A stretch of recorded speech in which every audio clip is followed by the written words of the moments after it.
စေနာသေတိနေဟောတုသဗ္ဗနာဧကဇာဓမ္မရာဇာမိဘေလင်ညေနာပိပိလိနော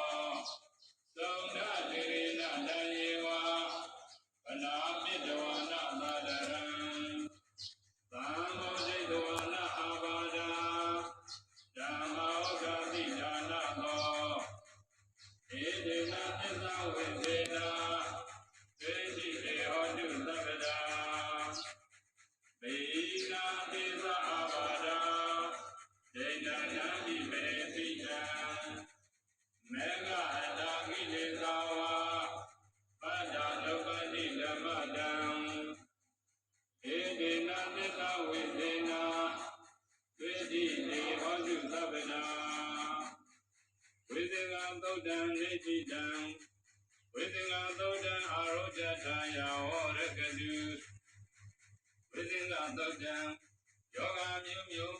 အန္တရာယ်မျိုးမျိုးကိုပြောင်းကင်းစေတတ်ပါသောဝိဇင်သုတ်တိတော်သည်ဟောတုမကံနိုင်ငံသူနိုင်ငံသားကဘာသူကဘာသာအနန္တသတ္တဝါများတို့အားအာရောဇထာယသာအနာယောဂကင်းစိတ်သောငါ၎င်းဒုက္ခထာယသာကိုယ်စိတ်နဲ့ပြန်ကြမ်းမှချမ်းသာဒီဟာဒီပြည့်စုံဒီမျိုးမျိုးတွေလူကင်းစိတ်သောငါ၎င်းတက္ကတုကောင်းစွာမသွေတောက်လျှောက်ပါစေတည်း